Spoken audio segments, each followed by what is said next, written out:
여러분 안녕하십니까? 사이언스 투데이입니다. 밀라노 코르티나 담배초 동계올림픽에서 최가운 선수가 한국 스키 스노보드 사상 처음으로 금메달을 목에 걸었습니다.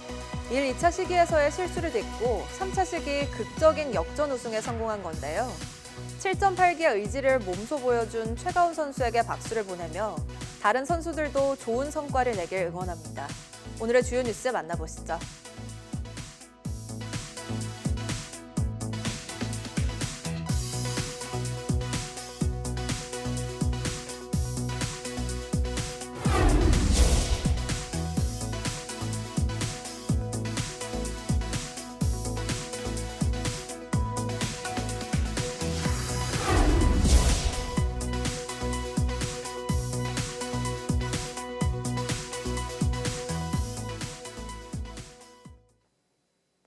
설 연휴를 앞두고 고농도 미세먼지가 이어지면서 서울에도 올해 들어 처음으로 고농도 미세먼지 비상저감 조치가 내려졌습니다.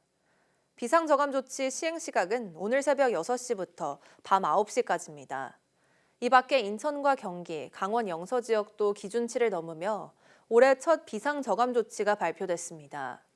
국립환경과학원은 대기 정체에 스모그가 가세하면서 서울 등 수도권을 비롯한 중북부 지방에서 일평균 초미세먼지 농도가 50 마이크로그램을 초과했으며 오늘도 서울과 경기, 영서 지역은 고농도가 예상된다고 밝혔습니다. 이번 초미세먼지는 주말과 휴일까지 이어진 뒤 다음 주에 동풍이 불면서 점차 해소될 것으로 보입니다. 국내 연구팀이 배터리 제조 과정에서 건식 전극의 성능을 끌어올린 기술을 개발했습니다. 포스텍과 유니스트, 키스트 공동연구팀은 에너지를 저장하는 활물질 표면에 탄소 나노 튜브를 입혀 배터리 재료를 섞는 과정에서 잘 엉기고 부서지지 않도록 했다고 밝혔습니다. 그 결과 재료 혼합 공정은 시간이 75% 이상 단축됐고 전극 강도도 최대 3배 이상 향상됐다고 설명했습니다. 이번 연구 성과는 에너지 소재 분야 국제 학술지인 어드밴스드 에너지 머티리얼즈에 게재됐습니다. 국내 연구진이 반도체 공정에 사용되는 나노 수준의 얇은 필름을 복잡한 진공 장비 없이도 수초 안에 만드는 공정을 개발했습니다. 권석화 기자입니다. 반도체 안에는 머리카락보다 얇은 나노 필름이 여러 겹 들어갑니다. 전기가 흐르는 층과 물을 막는 코팅층, 센서 역할을 하는 층 등 여러 방막을 만들기 위해선 수억 원짜리 진공 장비와 화학물질 처리가 필요합니다. 그런데 국내 연구진이 짧은 시간에 나노필름을 찍어내듯 만들 수 있는 전기 발열 스탬핑 공정을 개발했습니다. 기존 기술들은 단일 공정이라기보다는 보통은 멀티 스텝으로 진행되어 있는 경우가 대부분이었고요. 일반적인 환경에서도 단순히 전기적인 에너지의 이 파라미터들을 제어를 함으로써 정말로 필요한 부분에만 열 에너지 또는 반응들을 집중시킬 수가 있게 되고요. 프라이팬 코팅에 쓰이는 테플론이 들어있는 탄소 종이에 아주 짧게 전류를 흘려 뜨겁게 만든 뒤 필요한 위치에 나노필름을 도장 찍듯 옮겨 붙이는 방식입니다. 이렇게 복잡한 공정 없이도 전원 공급 장치 하나만으로 10초 이내에 원하는 위치에 나노필름을 구현할 수 있습니다. 진공 장비 없이도 일반적인 환경에서 단 수초 만에 공정이 끝난다는 게 연구팀의 설명입니다. 똑같은 재료라도 전기를 얼마나 세게 또 얼마나 오랫동안 열공정을 가하느냐에 따라 전기가 매우 잘 통하는 전도성 필름을 만들 수도 있고 반대로 물을 튕겨내는 절연성 필름을 만들 수도 있습니다. 실험 결과 발수 코팅 성능과 에너지 하베스팅 기술을 입증했고 높은 습도에서도 안정적으로 구현됐습니다. 연구팀은 이번 기술이 웨어러블 전자기기와 환경 센서, 차세대 에너지 소자 등 다양한 분야에서 활용될 수 있을 것으로 기대했습니다. YTN 사이언스 권석화입니다.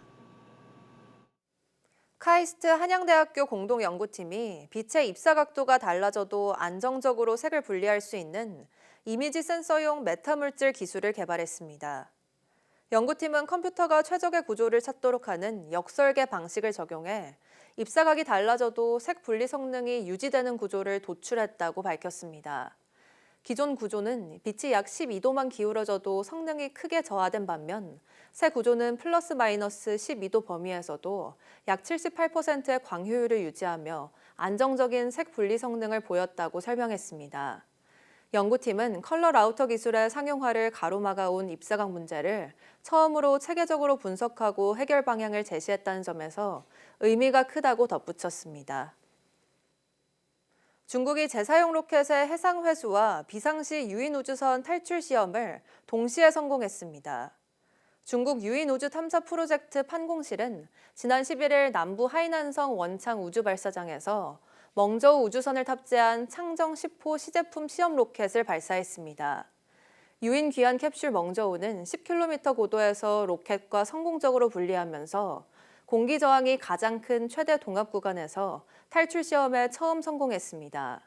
이어 재사용 로켓으로 설계된 창정 10호는 고도 105km에서 엔진을 끄고 자세를 조정하며 하강한 뒤 역추진 엔진을 사용해 목표한 해역에 안전하게 떨어졌습니다.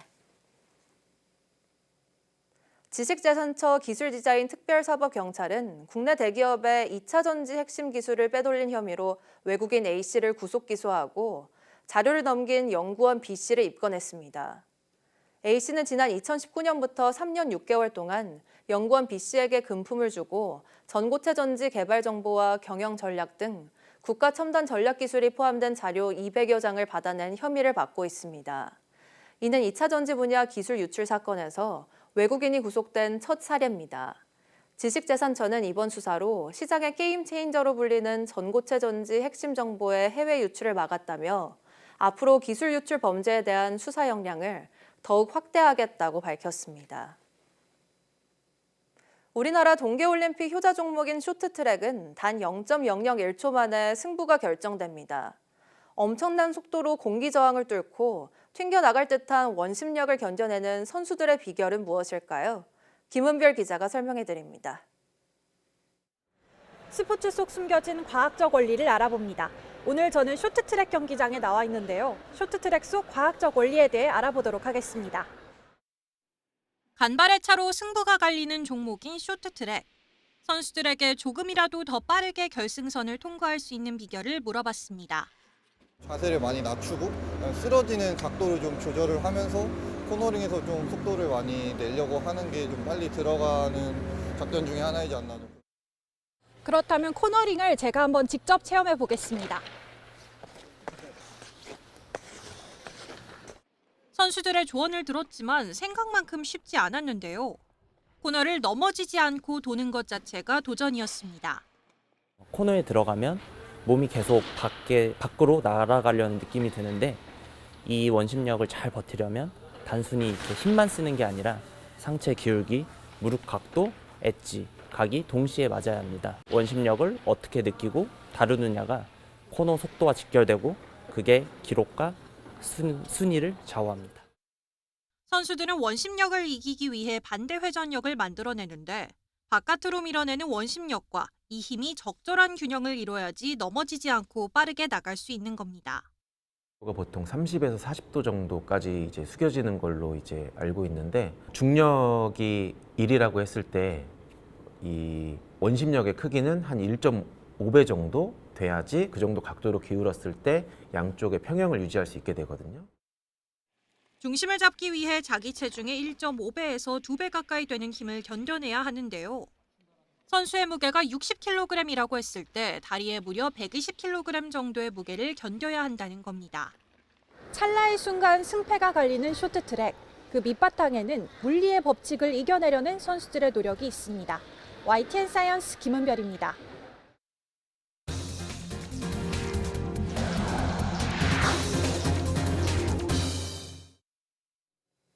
삼성전자가 업계 최고 성능의 6세대 고대 역폭 메모리 HBM4를 세계 최초로 양산 출하했다고 밝혔습니다. 애초 계획보다 일주일가량 앞당긴 것으로 알려졌는데 고객사인 엔비디아의 품질 테스트도 일찌감치 통과한 것으로 전해집니다. 삼성전자는 최선단 공정을 선제 도입해 양산 초기부터 안정적인 수율과 최고 수준의 성능을 확보했다며 하반기에는 HBM4E 샘플도 출하할 계획입니다. 코스피가 삼성전자와 SK하이닉스 반도체 투톱의 강세로 5천 돌파 15일 만에 5,500도 넘어 5,520선에서 마감했습니다. 삼성전자는 6%나 상승하며 18만 전자 턱 밑까지 갔습니다. 류한홍 기자가 보도합니다. 코스피가 5,522로 마감하며 종가 기준 사상 최고치를 다시 썼습니다. 코스피는 5,400선을 넘어 개장하더니 장 초반 사상 처음으로 5,500선까지 뛰어넘었습니다. 간밤 뉴욕 증시에서 필라델피아 반도체 지수가 2.3% 오른 영향에 반도체 투톱이 강세를 나타냈습니다. 삼성전자는 6% 오른 17만 9,600원까지 갔고 SK하이닉스도 3%나 오른 채 마감했습니다. 하드웨어 기업 안에서도 GPU, 그러니까 그 AI 가속기 칩을 생산하는 업체랑 메모리 반도체를 생산하는 업체랑 수익률이 엇갈리고 있고, 특히 앞으로의 어떤 수익성에 대한 수혜가 메모리 반도체 쪽에 집중될 것으로 예상이 되고 있기 때문에 국내 메모리 반도체 주요 기업인 삼성전자와 SK하이닉스 쪽에 외국인 매수세가 집중이 되고 있습니다. 외국인은 3조 원, 기관은 1조 3천억 원 순매수를 하면서 코스피 상승을 이끌었습니다. 외국인과 기관은 최근 나흘 연속 동반 순매수를 하면서 코스피 5,500선 돌파를 주도했습니다. 코스피는 지난달 22일 사상 처음 5,000선을 넘었는데 15거래일 만에 10% 오른 5,500선을 넘는 놀라운 모습을 보였습니다. 코스피 시가총액 상위 종목 대부분 상승했지만 현대차와 HD 현대일렉트릭, LG전자 등은 하락했습니다. 코스닥은 0.7% 오른 1122로 출발해 한때 하락세로 전환했지만 낙폭을 만회해 1% 오른 1125로 장을 마쳤습니다. 코스닥 시장에선 개인과 기관이 순매수를 했고 외국인이 순매도를 했습니다. 전날 1,459원까지 올랐던 환율은 1,440원대로 내려왔습니다. 서울 외환시장에서 원달러 환율은 1,448원으로 출발해 1,451원까지 올랐지만 1,438원까지 하락하며 13원가량 변동폭을 보였습니다. YTN 유환홍입니다. 국제신용평가사 무디스가 한국의 신용등급을 세 번째로 높은 AA2로 유지했습니다. 또 한국의 등급 전망도 기존과 같은 안정적으로 평가했습니다. 무디스는 매우 높은 수준의 경제적 다양성과 경쟁력, 주요 과제에 대한 지속적인 제도적 대응 역량에 기반해 안정적 등급 전망을 유지했다고 설명했습니다. 정부가 대미투자특별법 통과 전까지 투자 사업을 사전에 검토하기 위한 임시 추진 체계를 본격적으로 가동했습니다. 김정관 산업통상부 장관은 한미 전략적 투자 MOU 이행위원회 회의를 열고 전략 사업의 상업적 합리성을 체계적으로 검증하겠다고 말했습니다. 이어 대미투자 사업을 통해 우리 기업들이 미국 시장에서 레퍼런스를 확보하고 기자재 수출 등을 늘릴 수 있는 기회를 만들어가겠다고 밝혔습니다. 아울러 해외의 첨단 전략 자산을 확보하고 미국의 첨단 기술이 국내 제조 역량과 결합될 수 있는 기회를 마련해 나가겠다고 설명했습니다.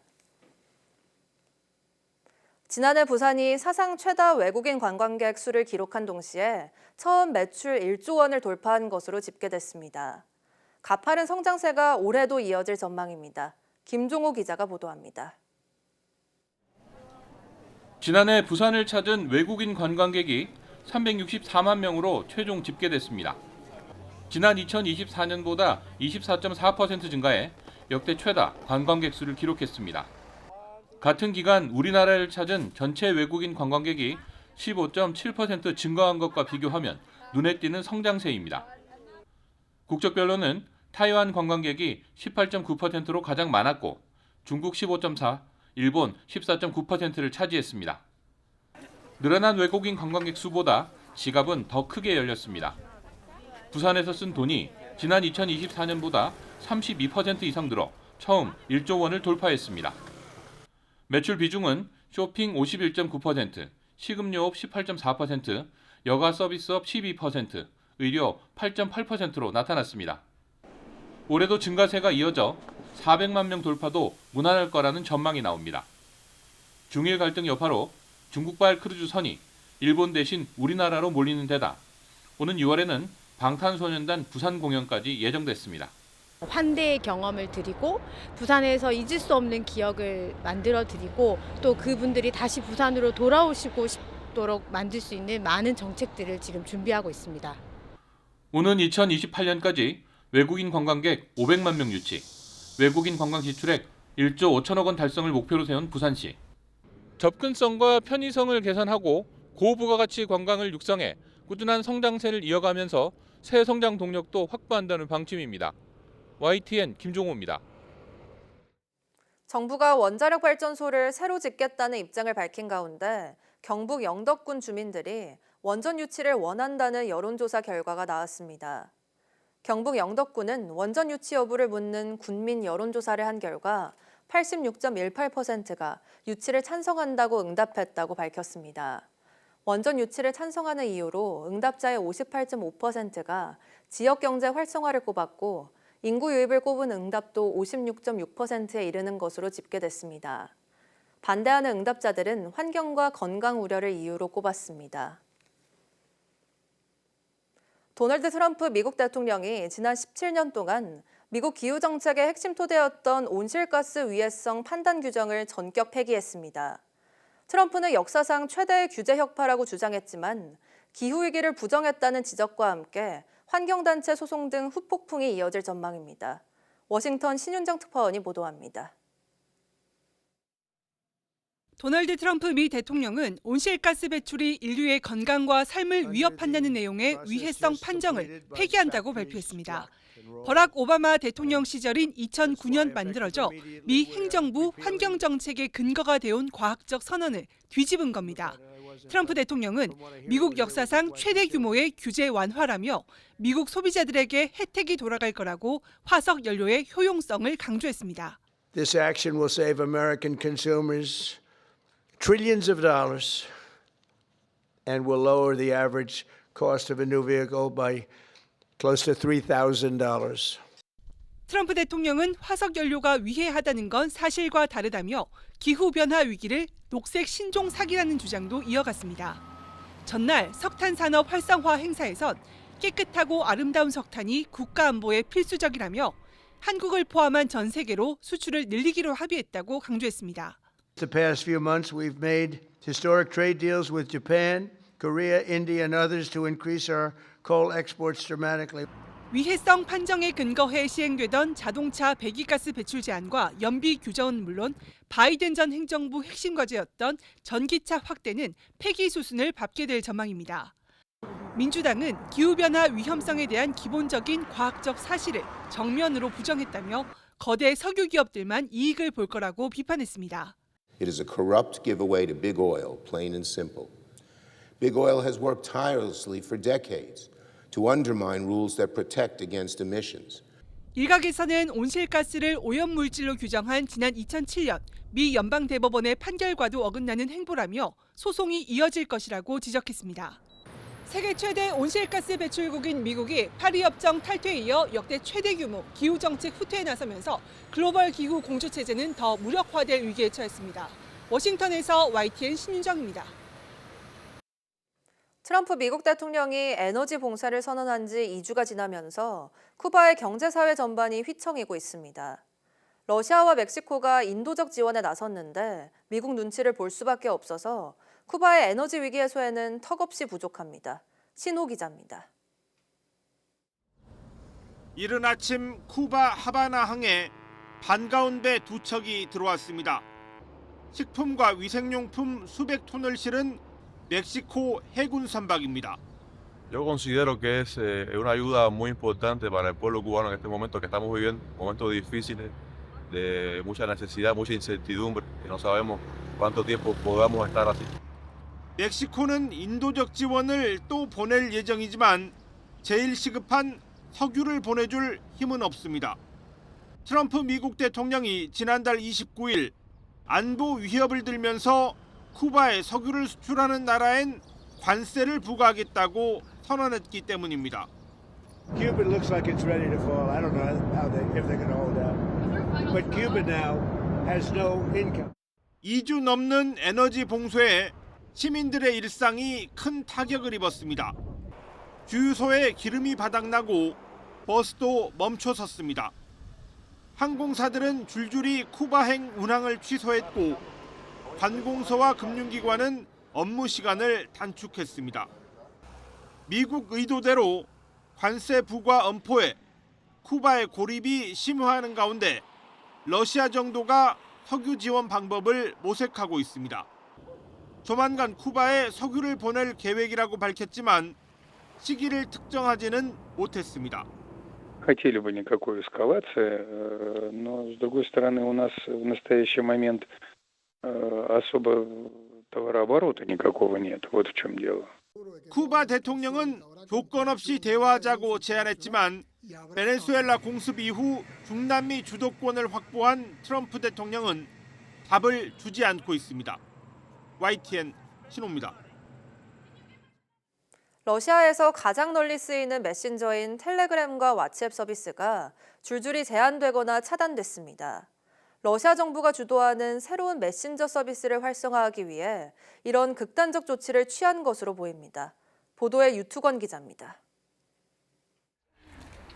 지난 10일부터 러시아에서 텔레그램의 서비스 속도가 눈에 띄게 느려졌습니다. 러시아 정부는 자국 내 서버 설치 등 관련법을 준수하지 않아 서비스를 제한했다고 발표했습니다. страница, который подписан, жалуется, что контент выгружается гораздо медленнее. 하루 뒤엔 미국 기업 메타의 메신저 왓츠앱의 서비스가 완전히 차단됐습니다. 어느 정도 예견된 사태였습니다. 러시아 정부는 지난해부터 두 앱의 통화 기능을 차단하고 단계적으로 압박의 수위를 높여왔습니다. 이런 조치는 지난해 6월 출시된 새로운 메신저 막스를 사용하도록 유도하기 위한 것으로 풀이됩니다. 정부 주도로 개발된 막스는 암호화 시스템이 부실해 언제든지 감시에 노출될 수 있다는 우려가 제기되고 있습니다. WhatsApp не работает, Telegram замедляется. Ну что, Max. 가장 널리 쓰이던 메신저들이 막히면서 러시아 전역에선 혼란이 벌어지고 있습니다. 특히 적군의 공습 경보까지 텔레그램으로 받아왔던 군인들 사이에서도 불만이 터져나오는 것으로 알려졌습니다. 러시아에선 우크라이나 전쟁이 시작된 이후 페이스북과 인스타그램 등이 차단되면서 텔레그램에 대한 의존도가 커졌습니다. По поводу закрытия Telegram. На данный момент это основной способ взаимодействия между подразделениями различных структур и ведомств. 하지만 크렘린국은 최전선에서 텔레그램으로 소통하는 건 바람직하지 않다며 규제 당국의 조치를 지지한다고 밝혔습니다. YTN 유투건입니다. 애플의 인공지능 음성 비서 시리 업그레이드 버전이 최근 수주일 동안 진행된 테스트 과정에서 문제를 일으켜 일부 핵심 기능의 출시가 또다시 연기될 가능성이 제기됐습니다. 애플이 애초 다음 달 공개 예정인 iOS 26.4에 시리의 새로운 기능들을 포함하려 했으나 일부 기능이 5월로 예정된 iOS 26.5나 9월 공개될 iOS 27로 각각 미뤄질 수 있다고 블룸버그 통신이 소식통을 인용해 보도했습니다. 테스트 참여자들은 음성인식 정확도 저하, 빠르게 말할 경우 시리가 사용자의 말을 끊는 버그, 복잡한 지리 처리 지연 등의 문제를 보고한 것으로 전해졌습니다. 사회관계망 서비스 SNS가 청소년을 중독시킨다는 주장이 제기된 가운데 인스타그램 최고 경영자가 SNS에 중독될 수 없다고 주장했습니다. 애덤 모셀이 인스타그램 CEO는 전날 캘리포니아주 LA 카운티 1심 주 법원에 증인으로 출석해 임상적인 중독과 문제가 있는 사용이라는 용어를 구분하는 것이 중요하다며 이같이 밝혔습니다. 흔히 말하는 약물 및 알코올, 도박 중독 등 의학적 치료가 필요한 중독 개념과는 다르다는 설명입니다. 이 소송은 20세 여성 케일리 GM이 어린 시절 SNS 중독으로 인해 불안과 우울증, 신체 장애 등을 겪었다며 IT 기업에 책임을 물으면서 지난 9일 처음 열렸습니다. 이번 소송은 빅테크 기업에 걸린 향후 수천 건의 소송 결과를 가늠할 수 있는 선도 재판으로도 꼽힙니다.